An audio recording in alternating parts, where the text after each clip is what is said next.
Hey, architecture firm owners and emerging leaders. Get ready for unparalleled insight into the development of a world-class architecture firm and a worldwide organization driving the digital transformation of the design and construction industry. With Build Smart, the podcast that's changing how our profession operates. We share the incredible stories behind innovation in the building industry with my friend and co-host, Patrick McLeamy, FAIA, former CEO of the international architecture firm, HOK. You know, Yamasaki's office or firm lasted during his lifetime. And when he passed away, I think that was the end of the Yamasaki office. Helmut did not want that. He wanted a firm that would live out and grow beyond the founders. In Season 1, discover the untold stories behind HOK's meteoric rise, from 150 employees in St. Louis to a powerhouse with over 1,900 staff members and 27 offices worldwide. You know, they weren't as polite as the Kojima people. That was just boom. And anytime you have a creditor, whether it's Kojima or the bank, that wants their money, unless you can raise money someplace else, you are out of business. Bankrupt. And hold on tight for Season 2, where Patrick takes us on a new adventure as chairman of Building Smart International, shaping the future of digital transformation in the design, construction, and operation of built assets. Ian Howell, Ken Harold, and I, Ken was my technical representative from HOK. The three of us took a tour of Europe of 5 cities in 5 days. Very busy time. Simply follow the link in the show notes to subscribe to Build Smart now and uncover lessons that will transform you and your architecture firm.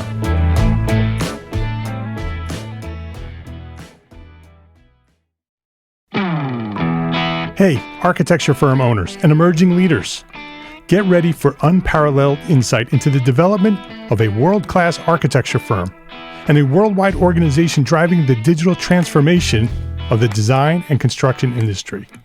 With Build Smart, the podcast that's changing how our profession operates. We share the incredible stories behind innovation in the building industry with my friend and co-host, Patrick McLeamy, FAIA, former CEO of the international architecture firm, HOK. You know, Yamasaki's office or firm lasted during his lifetime. And when he passed away, I think that was the end of the Yamasaki office. Helmut did not want that. He wanted a firm that would live out and grow beyond the founders.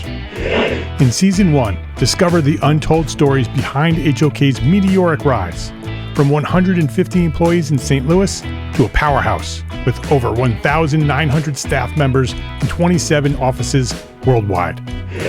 You know, they weren't as polite as the Kojima people. That was just boom.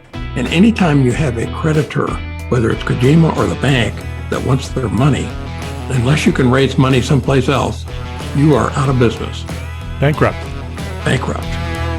And hold on tight for Season 2, where Patrick takes us on a new adventure as chairman of Building Smart International, shaping the future of digital transformation in the design, construction, and operation of built assets. Ian Howell, Ken Harold, and I, Ken was my technical representative from HOK. The three of us took a tour of Europe of 5 cities in 5 days. Very busy time. Simply follow the link in the show notes to subscribe to Build Smart now and uncover lessons that will transform you and your architecture firm.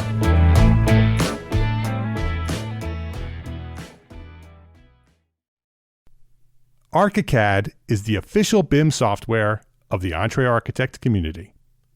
ArchiCAD BIM software enables design, collaboration, visualization, and project delivery no matter the project size or complexity.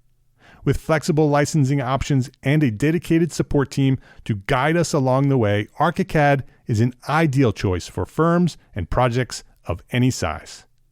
I encourage you to reach out and talk to the folks at Graphisoft by visiting our own dedicated webpage at graphisoft.com/us/EntreArchitect. There's even an exclusive special offer waiting for our EntreArchitect community. Go now to graphisoft.com/us/EntreArchitect and see how Graphisoft is positioned to help make your architecture firm a success. That's graphisoft.com/us/EntreArchitect. EA497.com/EntreArchitect.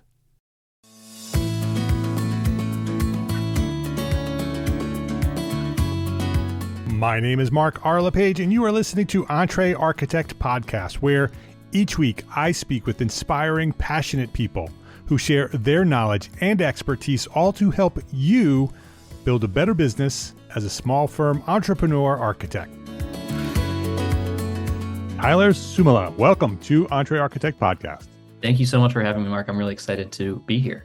Oh, I'm super excited about this conversation. Every time you and I talk, we just start talking. we're very much here we are, 20 minutes into our call, and exactly. we haven't actually recorded the podcast yet. Exactly right. We've been having this long conversation, and we're like, hey, we should hit the record button and share this with our friends. So Tyler is a serial learner, obsessed with helping architects optimize all things business development, marketing, and operations. And before transitioning into business development with our friends over at Monograph, Tyler worked in large and small architecture offices and ran his own architectural design studio for 2.5 years. He holds a BS in architecture from the University of Michigan and an MArch from Princeton. Tyler is currently creating a community of architects, the same community as ours. It's the same people. He's talking to the same people over at Tyler Tactics. He's talking about, how to help architects communicate their unique value. And he has a newsletter, and he's got all kinds of things over there, tylertactics.com. So you should go check him out over there. Doing a great job, super active on social media. You're probably already connected with him. But Tyler, thank you for coming by here and hanging out and talking a little bit with me. This is going to be fun. Thanks for that intro. Yeah, I'm excited. Before we get started in our conversation, I want to know more about you. We've been talking, but I don't know your story. I don't know your backstory, your origin story. So go back to where you discovered your passion for architecture, and who or what got you inspired, who or what inspired you to get started. Yeah, I think my passion is kind of embedded a little bit in like a passion originally for like art and drawing as a kid. Right. I think that's probably how a lot of people start. My dad is pretty artistic. Right. We always did a lot of drawing and kind of caricatures and stuff growing up. I had like a drawing room with a drawing table where I would constantly be copying things over. I'd draw, anything. I'd just pick up the picture and try to copy it over in some kind of line work. So it kind of originally. What did your dad do as a professional? My dad is he's a professional car buyer. So I don't know if you know this, right? So I actually grew up in the car business in the sense that you have car dealerships and then you have car auctions. Yep. And so there's the middleman, which is what my dad is. He's the person that represents specific dealerships at the auctions and purchases cars for them so that they can take them to their lot. Oh, cool. So you grew up in the car world too, then? I grew up in the car world. Yeah. Is your dad a car enthusiast, or is that just his job? Not totally, like not a car enthusiast. Like I know my way around an engine. Yeah. Right. So not in that way as much as like, we just like my brother and I and my dad, like we understand vehicles and their value pretty well. Yeah. We just grew up in that market, going to the auctions with our dad, helping him bid for cars. So that was kind of a fun upbringing in that sense. Yeah, that sounds very cool. So your dad's also very creative. So you were inspired by him to be creative as well. Yeah, exactly. So we used to draw together and do those things. That kind of faded a little bit. Like I was a pretty good student in like high school. So that fades away in the sense that like I stopped focusing so much on that as a career. And it's like, oh, maybe I should do, pre-med, just like every decent student should, right? So I actually started off college studying neuroscience, and I studied that for the first 3 years. I didn't take an architecture course until I was coming up on my senior year. I think it was second semester junior year. Decided to pop in and take it was a freehand drawing course in the architecture school. And I was in that class for about 10 minutes before I was really questioning my entire career choices. Just completely fell in love in that 10 minutes. The professor is amazing. Melissa Harris, she's still there. She's just one of the best professors you'll ever have. That's it, Michigan? Yeah, she's at Michigan, and just so emotive, just so passionate about what she's teaching. And I completely fell in love with architecture in that moment. Decided to stop pursuing neuroscience and applied to the architecture program, and was able to get in there. So, how did your parents feel about the shift? Were they concerned? They actually took it really well. I'll tell you who I was most afraid to tell was I had grown up from high school working with a neurologist in my hometown. And I would go back like in the summers and I'd kind of like intern with him and help walking through patients and things like that. So I was much more afraid to tell him that I was switching careers than I was to tell my parents. My parents were supportive and they were kind of like, yeah, that makes sense. Like you are a creative person that obviously is aligned with like a career choice. The neurologist took it really well too, but but yeah, can't be afraid. It's never too late to make a switch, right? I mean, if you are really passionate about it in that moment, like chase the fulfillment over, what you think society is applying you to do. Yeah, I agree with you. I think that we each have a path and our job is to find that path and then just keep moving forward on that path. And sometimes you're on the path that you think you're supposed to be on until you discover the one that you're supposed to be on.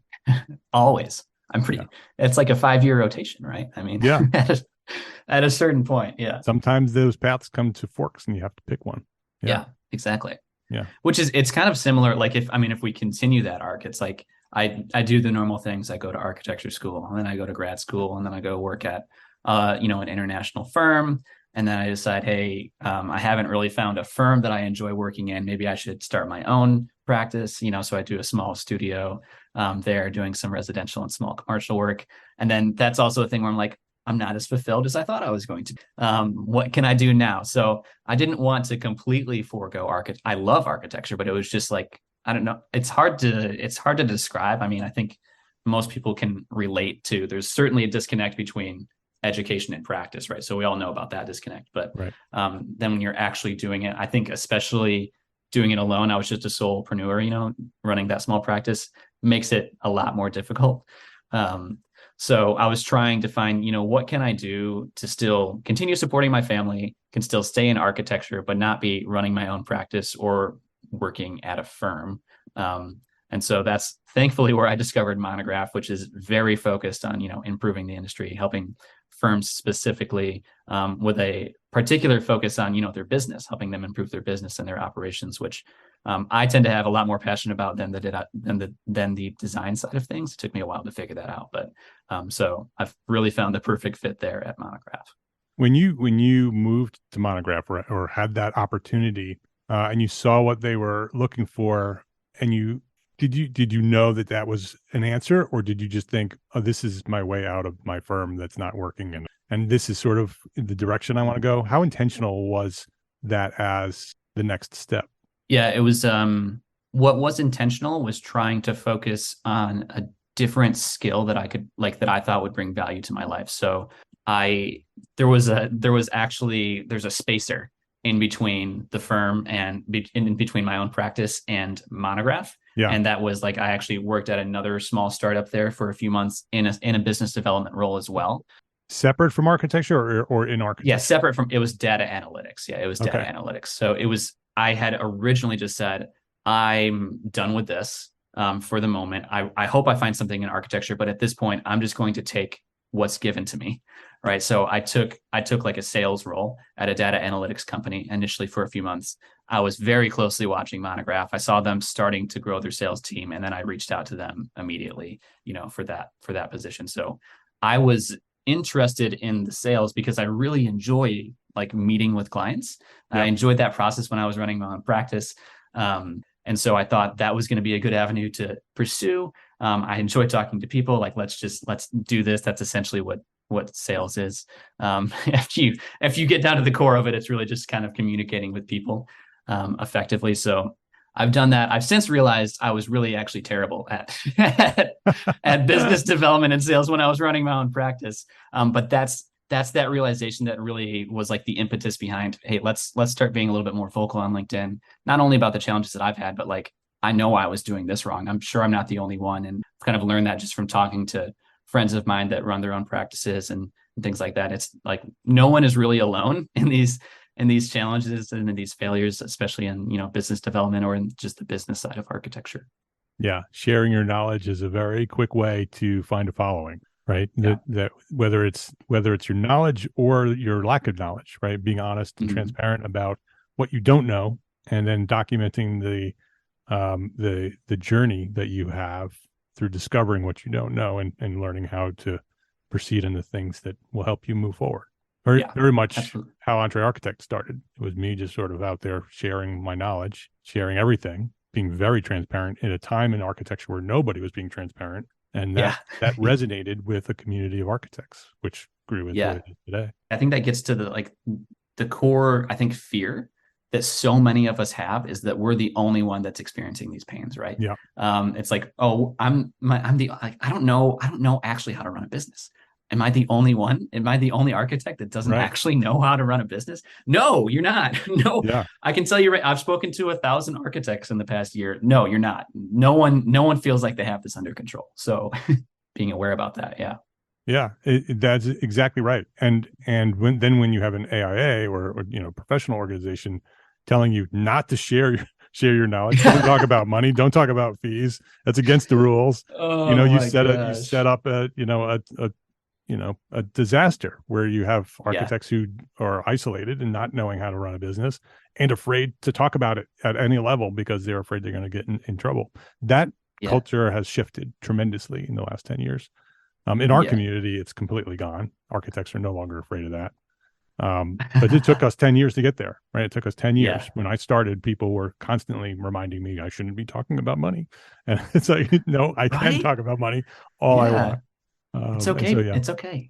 It's okay to think about money in a design business. It's not going to hurt you. Even, I post pretty regularly on LinkedIn about, you need to be increasing your fees. You are extremely valuable as an architect. You should absolutely be charging more for what you're doing. And I almost always, there's obviously a lot of people that feel that way, but a lot of the common pushback I get from that is like, the AIA needs to be better about communicating the value of architects. And it's like, that's probably true. Yeah, AIA should be a little bit better about that. But guess what? If you're waiting for the AIA to change the public's perception of what the value of an architect is, you're going to be waiting for a very long time. That's right. It's much better off just improving your own internal processes and your own understanding and your own communication of value. That's going to happen a lot faster and make it much quicker. Yeah. And not only for you, but for the profession, right? If the entire profession is waiting around for the organization to fix itself, it's never going to happen. But if each individual architect fixes themselves and becomes more successful, more financially successful, more life balance successful, then the entire profession gets stronger, right? And makes the profession stronger. And so, individual architects focusing on their own success is the answer to those problems. Absolutely, yeah. Small architects too. Small architecture firms, like we talk about. I mean, that's 80% of the 80% of the firms in the U.S. are under 10. So that's where we are we are the profession, right? Yeah. We are the foundation and the roots of the profession. And so if we do shift that and become more successful, we do literally shift the world because of the work that we do. A lot of what you write about, a lot of what you focus on is something that I hear about all the time from our community, even to this day, the value that architects have, right? And communicating that value to their clients, to the public. The general public doesn't really understand who we are or what we do. And that's a big problem. And there are ways to fix that. And a lot of it is related to exactly what we're talking about in terms of fixing it yourself, right? Sharing your own story individually. And by sharing your own story individually, it not only attracts people to you, but it also, start to redefine what architects are and what we do. By focusing on, do you write about that because you get that feedback? Because of the conversations you've had, you realized that that's a problem, or is it something that interests you and so you're writing about it because it's something that you're interested in?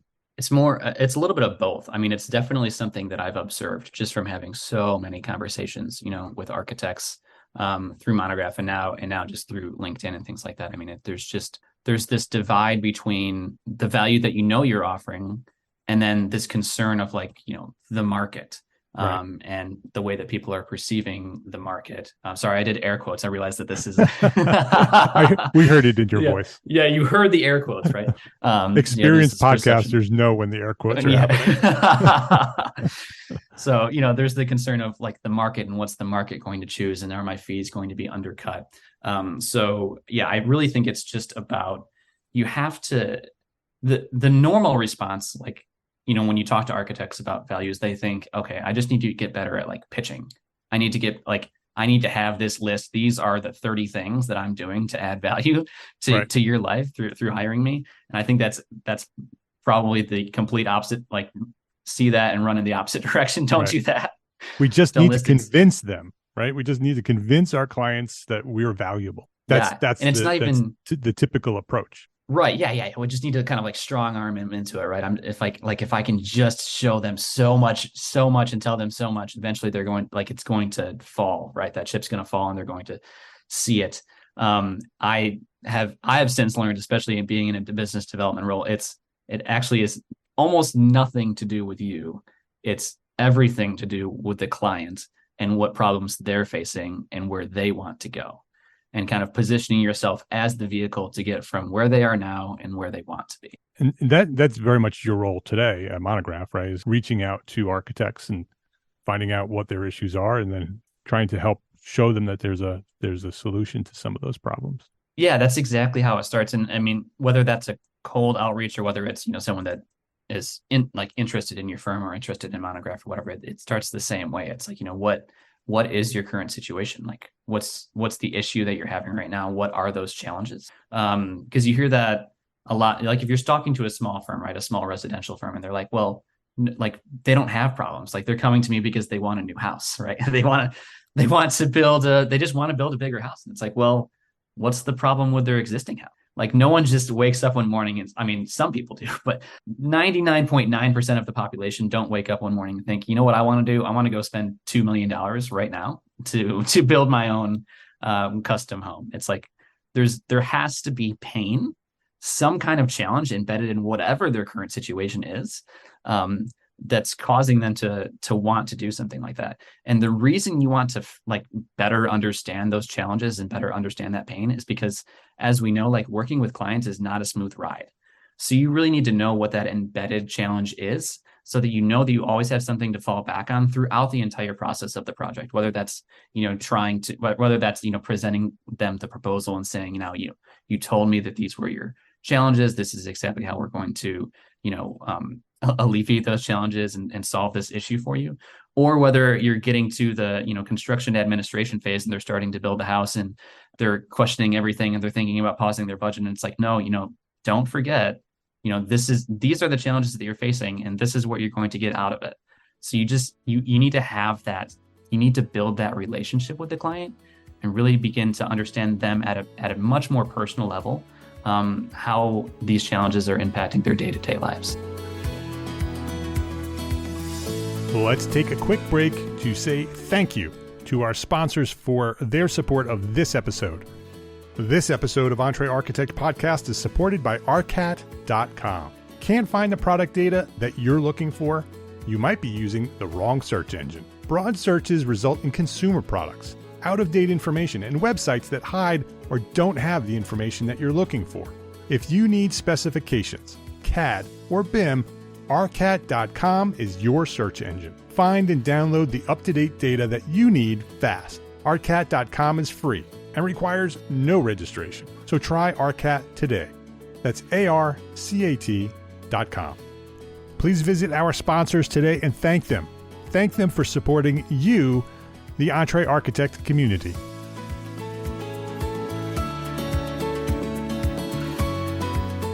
How do they do that practically? If an architect has a new inquiry, right? Somebody emailed me today and said, "Hey, I'm putting together a list of architects that I'm talking to." Right? I just did air quotes. Did you hear it? And because we hear that all the time, we're putting together a list of architects and we're considering your firm for our project. Right? That's the email that many of us get. So how do we respond to that email, and what's sort of the process to take them from that, I'm talking to 5 architects, to you should be talking to me and ultimately getting the job? Yeah. The first thing is much face-to-face. I don't know what that is. Face-to-face communication is possible. And I don't mean like you don't need to be in person, but even if that's a video chat, like just getting onto a call with them in some way and having a conversation, that's the first step. But I call that first meeting, like, at least on I've learned on the tech side, right? We call that the discovery meeting. And it doesn't have to be super long, 15, 30 minutes, whatever that is. And the entire point of that meeting is to set a foundation for that relationship with the client, for one, but also to really begin to understand what are those challenges that's leading them to want to, implement whatever change they want to implement, whether that's a new home or a new office space or things like that. There's definitely things that you can do in that call to make them feel more comfortable, to begin diving deeper into the challenges that they're having. A few of those right off the bat would be top of the call. First thing you want to do anytime, whether you're meeting with an existing client, whether you're meeting with a new client or a prospective client, is build rapport. Right. And building rapport is really simple, right? It's super simple. It's just you find something that connects you and the other the person on the other end there, right? Whether that's you grew up in the Midwest, or you've traveled to the same location, or you like the same musician, anything like that. And that, that's like 5 minutes of research up front, just like whether you're looking on their LinkedIn or maybe on their company bio page, just finding something to capture and spending the first few minutes of that call sharing a connection with that person, right? This makes a huge difference because it gets them comfortable right off of the bat. So that you're already you've taken something that would usually be a very superficial meeting, very business oriented, right? And you've already broken that barrier down into something a little bit more personal, right? So you now have a connection with that. The second thing is just to make sure that meeting is that you're actually going to talk about what you need to talk about at that meeting. And the way that you do that is just an upfront contract, right? You build that rapport and then you say, hey, thank you so much for your time. I'm really excited. This is my goal for this conversation. Hey, I want to understand what's leading you today, why you're attracted to us, for one, but like, what is the challenge that you're having? Why are you interested in designing a new house, for example? Does that sound fair to you? Yes, that sounds fair. So that's going to keep the conversation, that's going to keep you from going off in tangents, right?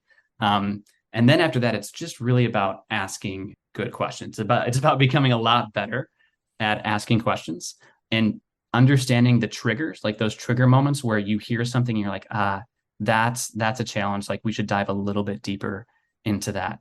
I'm a huge fan of open-ended questions, right?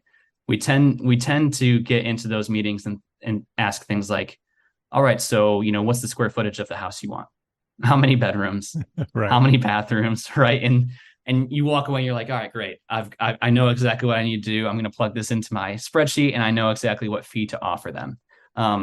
That's the most impersonal way you could potentially like build a proposal, and also a really good way to just kind of put yourself into that range where you're just like one of 5 companies and they're just going to end up choosing the one that's offering the lowest fee, right? Because you haven't shown them that you have any more value to offer to them. You're simply a commodity. Right. Yeah. You've just commoditized your services along with all of the other firms. So that's what you want to ask, more qualitative questions, right? What's the situation in your current home, for example? Oh, your kitchen is too small. How does that impact your day to day? Oh, well, we can't have the entire family in the kitchen when we're building things, and I'd love for my kids to work with me. Okay. What would the ideal kitchen look like to you? Like, if you could like have the entire family in there, what does that look like? So you really begin just diving deeper, and you're almost taking them through that process of like awareness. Like, you're making them aware that they have this challenge, right? And then you're also showing them the impact of that challenge on their day to day. And then you're allowing them to envision what life would be like if that challenge didn't exist. And you just do, like, you just cycle around, right? You're just doing that over and over to understand what those challenges are. When you walk away from that, you might not have as much quantitative data, but you have so much qualitative data to go back with that when you meet with them again to like walk through the proposal, you can say, hey, it totally makes sense. I know you were telling me these are all of the challenges you're facing. This is exactly how we're going to solve it, just like we did for family A, family B, and family C this way. And these are the 3 options that you have for working with us. Which one works best for you? So it's really about kind of really understanding them and building that story up. Yeah, that's fantastic. I love that you walked us through that. It also sort of leads you. We've talked in the past about value pricing, about rather than pricing it per square foot or hourly, that you actually find out through that conversation not only what their pains are, but what is that solution worth to them, and then coming back with a fee that they're going to expect, right? That they You come back with the solutions, right? The potential solutions to all those pains that they've expressed, and the price that's valuable to them, because now you've established yourself as a valuable problem solver. And here's what the solutions to your problems may cost if you work with us. Yeah. Totally. And you've completely differentiated yourself from the other firms, right? So the other firms are over there being like, all right, this is what it would cost to build you a new home. And you're like, all right, this is the value that we're providing. And this is the very small fee that we're taking for the giant ROI that you're about to get in your life. Right. Right. Right. Right. And it may be a lot more than those other firms are charging. A lot more. Yeah, absolutely. Yeah. But they see that there's value in paying that extra cost. Yeah. Yeah. That's exactly when I was going to say the same thing, that it is a differentiator, right? The process differentiates you. The proposal will differentiate you. The price will differentiate you. And so no longer can you be compared to those other 4 architects that are just out there, putting together a price against the program. They can't compare you anymore. So now they either have to choose, is it more important to do the cheap price, which then kicks you out, or am I going to go with the firm that's going to solve my problem and understands me, and I've built a relationship with them and I like them, and all those things. Right now they're being compared between those two choices. They care about me, right? Yeah. And if they're going with the firm just for the lowest price after you've done all that work, then thank you. Because I don't want that job. I don't want that client. I'd rather hold that slot for the client who does value me and does understand what we do. Because every time you pick one of those other low price jobs, you just fill the slot that you can't take your right client. Yeah. And that's a huge part of the qualification process, right? Like we like to think especially when I had started my own practice, right? It's like, oh my God, any job that comes through the door, like, please choose me, please. Right. I'll take any project I can get. But initially you can understand, like, it's really just about having as many conversations as possible, beginning to understand what you like and don't like working on, what a good client and what a bad client is. So that's just like a growth process that, everyone kind of has to go through at some level. But you definitely just want to get better at that qualification process and being able to identify, what does a high quality client look like to you, and how willing are you to go below that level in order to just bring revenue into the firm, right? Because you ideally, like, you really don't want to go below that too often, because that leads to burnout, that leads to high turnover rates in the firm, versus focusing on those high quality clients, right? And being sure that you're bringing them in, you're keeping morale up. Everyone's excited about the projects that they're bringing in. They enjoy working with them. It's not bringing them anxiety to work with a client. Like, it brings them energy instead. So it really impacts it all the way through. And that starts with building those relationships before you ever even sign a proposal with a client. Yeah. That also talked about commodity a little bit. That also sets you up as an expert, right? That process that you just described, Tyler, sets me up as an expert, not necessarily a service provider, right? When you're a service provider, you're putting out a service, and you have clients above you saying, which of these service providers am I going to pick to provide that service for me, right? I'm the boss as the client, you work for me. But if you're an expert, then you're on top, right? You become the expert, and the client is coming to you and saying, expert, I have a problem. You are the expert. Help me through the process of solving this problem. It's a totally different position. Completely.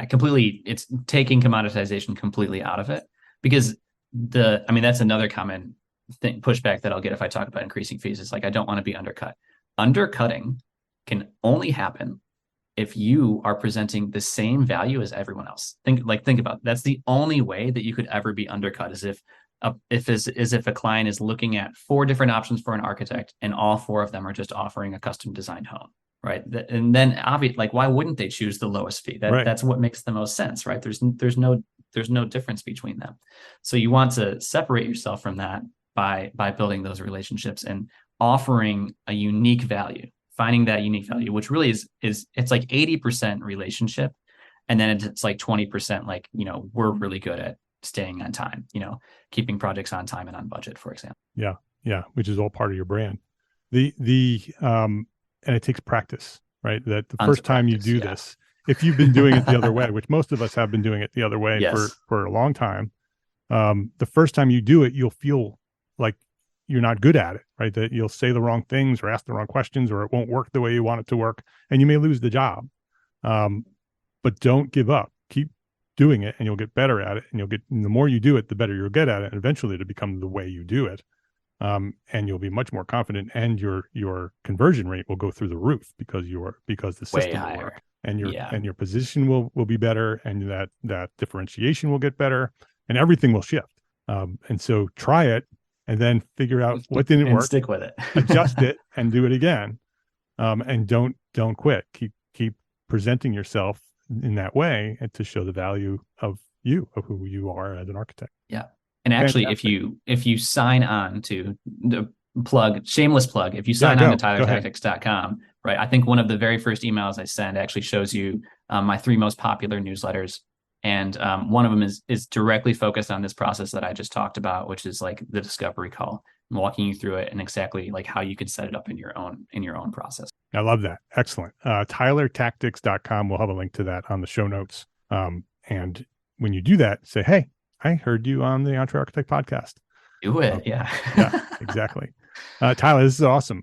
That's super valuable and I love how we walk through the process so people can actually say, okay, here's the steps that I need to take. If there was one thing that a small firm architect should do right now, that first step, that one thing to build a better business for tomorrow, what would that one thing be? Begin tracking your performance. Like whether that's your sales pipeline, whether that's your time, whether that's your profit, you need to, if you don't track it, there's a 0% chance of improving, because just by definition, improvement requires an X and an Y and a difference between them, right? It requires a delta. So if you don't know what that delta is, then you can never really say that you've improved, right? So that's by far the most important, in my opinion, by far the most important thing you can do is just begin tracking in any way, shape, or form, so that you can begin recognizing and analyzing and implementing changes into your firm. Love it. His name is Tyler Suomala. You can learn more about Monograph at monograph.com. You should go sign up for Tyler's newsletter at tylertactics.com. You can learn all about what Tyler's doing over there. Sign up for the newsletter. Read the newsletter, because your newsletter will go into an inbox that has 10 other newsletters. But Tyler's newsletter is actually worth reading. So make sure that you put it in your whitelist, and make sure that it comes through and you read each one. tylertactics.com. Tyler, thank you. Thank you not only for showing up here, but thank you for doing the things that you're doing out there in your Tyler Tactics world, posting on LinkedIn and throughout social media, being out there, sharing your knowledge, acquiring knowledge from others, and then sharing that as well. Well, you're doing a fantastic job. You're helping the profession become a stronger profession, and you are an ally to me and to EntreArchitect. So I thank you for that. And thanks for coming by here and sharing your knowledge at EntreArchitect Podcast. Really generous. Yeah. Thank you so much, Mark. I really appreciate it. You are the OG of being transparent about these challenges that architecture businesses have. So that, one, it means a lot coming from you, but every single person should be involved and embedded into EntreArchitect in some way, especially if you're listening to this podcast. I appreciate that, Tyler. Yeah. Thank you so much, Mark. Thank you. If you liked this episode of EntreArchitect Podcast, please share a rating, write a review, share a link with a friend. That's how EntreArchitect has grown to serve thousands of architects just like you. Please share a rating, write a review, share a link to this episode with a friend. I'd appreciate it. Links to all our sponsors and all the resources we discussed today are available at the show notes for this episode, found at entrearchitect.com/podcast. EntreArchitect is a member of the Gable Media Podcast Network. It's the network dedicated to architects, engineers, and construction pros. Listen and subscribe to all the shows at Gable Media at gablemedia.com. That's GABL media.com. Go check it out. We have, I think, 13 podcasts over there now. gablemedia.com. And before we wrap up, a special thank you to our partners at Graphisoft for helping our community of architects make the transition to BIM with ArchiCAD software. Go now to graphisoft.com/US/EntreArchitect and see how Graphisoft is positioning to help make your architecture firm a success. Visit graphisoft.com/US/EntreArchitect to learn more. Thank you very much for listening to this episode of EntreArchitect Podcast. My name is Mark R. LePage. Love, learn, and go share what you know.